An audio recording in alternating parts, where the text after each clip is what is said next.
Alright guys, so how much does equipment actually matter? This is a highly debated, highly controversial topic within the table tennis community, and I feel like this needs bringing to light, discussing, because amongst the players that I'm coaching personally, I'm seeing that their perspective on equipment and how that relates to skill isn't really the same as mine. Alright, so we'll let this plane fly by, we'll take a sip of the coffee and we'll get into it. If you don't know who I am quickly, by the way, my name is Krush Paveja. I've been coaching in person for about 3 years after I made the state team in 2023. Now, this is the trap. This is what we're looking at. This is what goes wrong in the moment. So you lose a tight match and you think about, what are the things that actually stop me from winning this match against this opponent?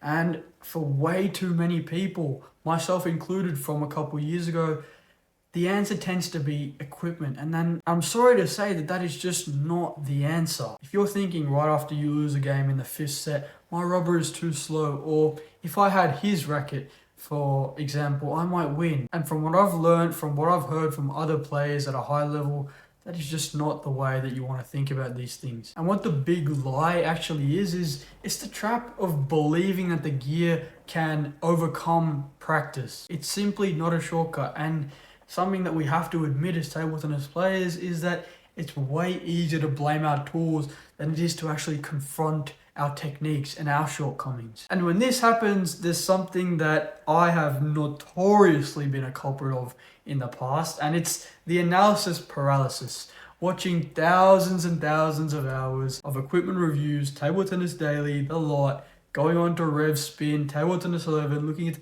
It's just a waste of time, if I'm honest. What you end up doing when you think that equipment is the problem is more shopping than actual training. And I can't tell you how much slower I improved and progressed purely because I was prioritizing browsing through equipment instead of actually watching people train. And obviously I'm speaking in the sense that this is not at the court. When you're at the court, you should always be training. This is more about the kind of stuff that you watch on social media.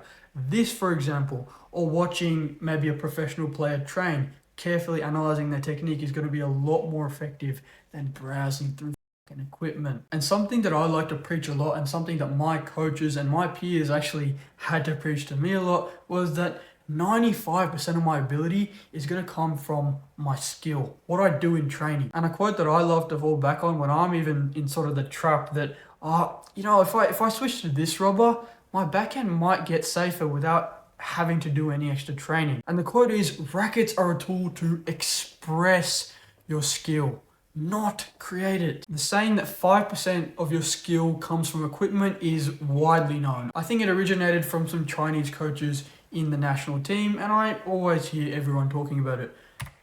But what is the rest? What is the other 95% of your skill? Well, it's your technique. It's using your legs correctly. It's always trying to adapt, improve your actual strokes, your serves, your techniques, trying to constantly perfect those nuances. It's also about your footwork in training and in matches. Are you getting into position to play the right shot in your drills? And that actually will ultimately result in, are you getting in position to play the right killers and winners in your matches as well? It's also then about practicing your shot selection. Are you playing the right shots at the right time? Are you practicing that in your training through transition drills and such? And then it's about the mental aspect.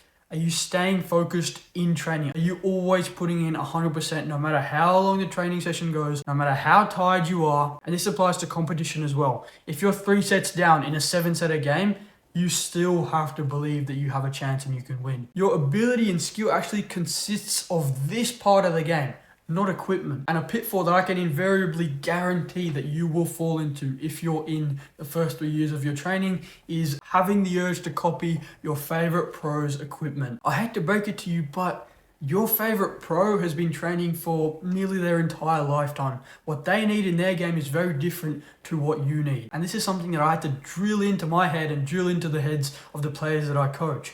Using a pro player's racket to learn how to drive, to learn how to play, is the same as learning how to drive in an F1 car and going straight into one of the Tour de France races. Is Tour de France cycling? I may not have a brain, gentlemen, but I have an idea. The point is that the equipment will likely be too fast, way too spin sensitive, reactive, and it's going to be way too unforgiving for players of most levels. And what's going to be really unfortunate is if you get your hands on one of these types of rackets, if you get a 10EG05 on both sides with a T-Mobile ALC a year into your training, you're going to develop very bad habits. It's going to encourage passive blocking and you're going to struggle to play the full strokes. What you have to understand is with these rackets, you have such little margin for error. So if you're using these rackets, your strokes essentially have to be perfect. And that just doesn't make sense. You can't expect a beginner to have perfect strokes. You just don't want to be developing the major technical flaws that can happen when you start off with equipment that is too advanced. The next pitfall is always changing regardless of your level.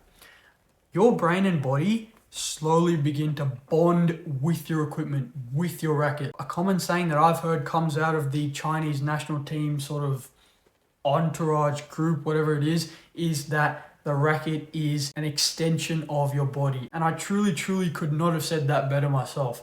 Constantly switching rackets is going to corrupt that connection that you have with your racket. You should know your racket inside out, and it doesn't really make sense. I can't say it should know you, but you want to avoid that adjustment period. If you switch your racket, if you switch your rubber, your blade, for the period that you're adapting to it, you're adjusting to it. You're not going to progress until you fully adapt to it, fully understand it, and there's just going to be no room to improve until you adapt. And that is why it's so important to stick with one controllable, reliable setup. But before that, you should consider joining the Daily Edge. And this is only for players that are serious about their progress. And if you've made it this far in the video, you probably are. All it is I send out one high value, actionable, golden nugget sort of tip every single day for free that you can implement into your training and see immediate improvements. We discuss things like mental frameworks to implement in your matches, your training, little adjustments that you can make, ways you can think about things, common pitfalls, traps to avoid. My dog is barking while I'm recording. Check the link in the description and let's move on.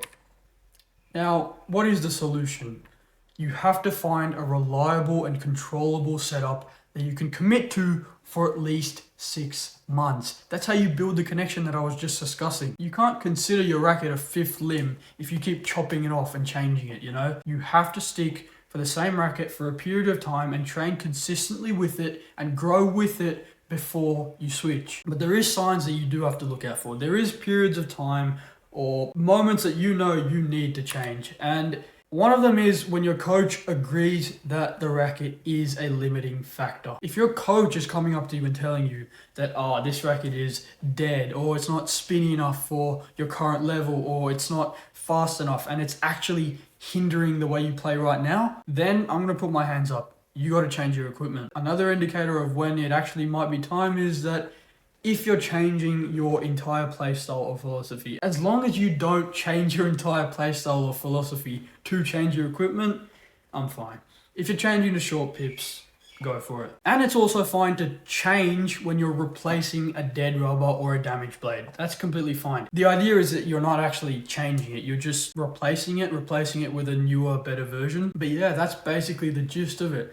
That is my guide to avoiding the equipment junkie trap, other common pitfalls that come with selecting your equipment in table tennis, the overthinking, blah, blah, blah. If you're interested, join the newsletter. If not, I don't have a follow-up. I'll see you in the next video.